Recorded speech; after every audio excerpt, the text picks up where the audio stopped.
जी। तो आप देख रहे होंगे मेरे पीठ पर एक पानी का जार है और उस जार में पौधा है, पौधा से O2 निकलती है और मास्क के माध्यम से मेरी नाकों तक आ रही है। ये सिर्फ सांकेतिक डेमो है। मैं चेताने की कोशिश करता हूँ कि अभी आप चेतिए, अभी आप नहीं चेतोगे तो आने वाले समय में O2 कमी होगी, जिससे हमारे पीठ पर और हमारे बच्चों के पीठ पर ऑक्सीजन सिलेंडर हुआ करेगा। पैदल, सड़क के माध्यम से, ट्रेन के माध्यम से, बसेज के माध्यम से, साइकिल के माध्यम से। तो मेरा प्रयास देश भर में, दुनिया भर में लोग, हम पूरे विश्व की यात्रा हम करना चाहते हैं। अब मैं इंडिया के बाहर भी जाने वाला हूँ और इस चीज़ों को मैसेज को देने वाला हूँ लोगों में अवेयरनेस पैदा के लिए। नमस्कार, आप देख रहे हैं सिटी पोस्ट और मैं हूं अभिषेक मिश्रा। कम से कम कोरोना की दूसरी लहर में लोगों ने ये जाना है कि ऑक्सीजन की कीमत क्या है, ऑक्सीजन सिलेंडर की कीमत क्या है। और अच्छी बात यह रही कि उसी कोरोना की दूसरी लहर में लोगों ने ये जाना कि पेड़ों की कीमत क्या है। जिस तरह की भयावह तस्वीर थी, हालांकि पर्यावरण को लेकर पहले भी बात होती रही है और अब भी बात होती रही है, लेकिन हमारे साथ ऑक्सीजन मास्क लगाए एक व्यक्ति हैं और जाहिर तौर पर कोरोना के मरीज तो नहीं हैं, अगर होते तो हम इनके बगल में नहीं होते। पर्यावरण को लेकर अवेयरनेस का प्लान है और लगातार काम कर रहे हैं।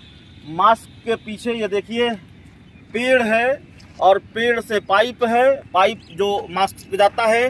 प्रतीकात्मक रूप में ये बताने की कोशिश है कि पेड़ लगाएंगे ऑक्सीजन मिलेगा। हम सीधे इनसे बात करेंगे। हाथों में तिरंगा भी है और सांसें हो रही कम, आओ पेड़ लगाए हम, इस तरह का स्लोगन भी है।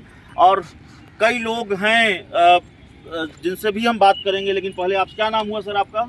Oxygen man Rajesh Kumar Suman. मैं अभी पटना में पद यात्रा निकाल रहा हूँ। ऑक्सीजन बचाओ हरित यात्रा कैंपेन इसका नाम दे रखा हूँ। और अब तक मैं 58,000 की यात्रा कवर करते हुए मैं पटना पहुँचा हूँ। इससे पहले भी मैं पटना में यात्रा कर चुका हूँ। तो मैं इस कैंपेन के माध्यम से मैसेज देना चाहता हूँ कि सांसें हो रही है कम, आओ पेड़ लगाएं हम। बंजर धरती करे पुकार, पेड़ लायक करे श्रृंगार। पेड़ पौधे मत करो नष्ट, सांस लेने में होगा कष्ट। तो आप देख रहे होंगे मेरे पीठ पर एक पानी का जार है और उस जार में पौधा है, पौधा से O2 निकलती है और मास्क के माध्यम से मेरी नाकों तक आ रही है। ये सिर्फ सांकेतिक डेमो है। मैं चेताने की कोशिश करता हूँ कि अभी आप चेतिए, अभी आप नहीं चेतोगे तो आने वाले समय में O2 कमी होगी, जिससे हमारे पीठ पर और हमारे बच्चों के पीठ पर ऑक्सीजन सिलेंडर हुआ करेगा। आप इसीलिए मैं चेताता हूँ, बताता हूँ कि देखिए आज हम लोग पुराने जंगल की सफाई करते जा रहे हैं और कंक्रीट का जंगल बसा रहे हैं। कंक्रीट के जंगल आप बसाएंगे, बड़े बड़े बिल्डिंग सेटअप कर लेंगे, मल्टी स्टोरी बिल्डिंग सेटअप करेंगे, तो उससे आपको ऑक्सीजन नहीं मिलेगा। कोरोना काल में लोगों को सिखा दिया और सिर्फ O2 जो है ना, हरा पेड़ पौधा जनरेट करता है। आपने यात्राएं भी की है इसको लेकर? जी, अभी तक मैं 58,000 की यात्रा कर चुका हूँ। 58,000 किलोमीटर? जी, पैदल, सड़क के माध्यम से, ट्रेन के माध्यम से, बसेज के माध्यम से, साइकिल के माध्यम से। तो मेरा प्रयास देश भर में, दुनिया भर में लोग, हम पूरे विश्व की यात्रा हम करना चाहते हैं। अब मैं इंडिया के बाहर भी जाने वाला हूँ और इस चीज़ों को मैसेज को देने वाला हूँ लोगों में अवेयरनेस पैदा के लिए।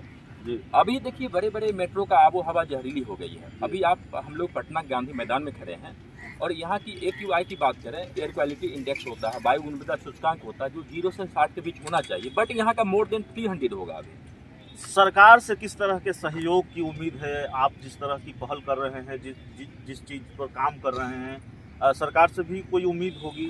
कि सरकार से यही उम्मीद, सरकार से हमको आर्थिक मदद नहीं चाहिए, सरकार से यही मदद चाहिए कि जिस मॉडल को लेकर मैं जा रहा हूँ, अगर सरकार इस मॉडल को एडॉप्ट करके अपने स्तर से इस चीज़ों को जिला में, गांव तक फैलाती है, तो मैं समझता हूँ ज़्यादा बेहतर परिणाम होगा, लोगों में अवेयरनेस ज़्यादा पैदा होगा। तो देखिए कई लोग हैं जिनके हाथों में पौधे हैं, उस तरफ भी वही ऑक्सीजन लगाए शख्स हैं। हालांकि एक शख्स थोड़े अलग हैं, बिहार को विशेष राज्य का दर्जा चाहिए, ये भी मिल गए हैं। तो ऑक्सीजन की बात हो रही है, पर्यावरण की बात हो रही है, आप कह रहे हैं बिहार को विशेष राज्य का दर्जा चाहिए। विशेष सब सारा चीज इसी में सेटअप है। अगर बिहार को स्पेशल स्टेटस मिलता है, बिहार को विशेष राज्य का दर्जा मिलता है, तो इससे पर्यावरण भी संतुलन होगा। कैसे बताइए? पर्यावरण, जब केंद्र से एक योजनाएं आएगी, अभी जो केंद्र से योजना है उसमें 30% का केंद्र का योगदान है, और जब मैंने बिहार को विशेष राज्य का दर्जा मिलेगा तो 90% का इसमें योगदान रहेगा। देखिए इन भाई साहब के पीछे भी वही पौधा है ये इसमें, और ऑक्सीजन मास्क है। तो इस तरह की पहल है और जाहिर तौर पर अच्छी पहल कही जाएगी ऑक्सीजन को लेकर, क्योंकि हमने इसकी कीमत जानी है और कम से कम कोरोना की दूसरी लहर में तो जानी ही है। इस पूरी रिपोर्ट में इतना ही। बहुत बहुत धन्यवाद।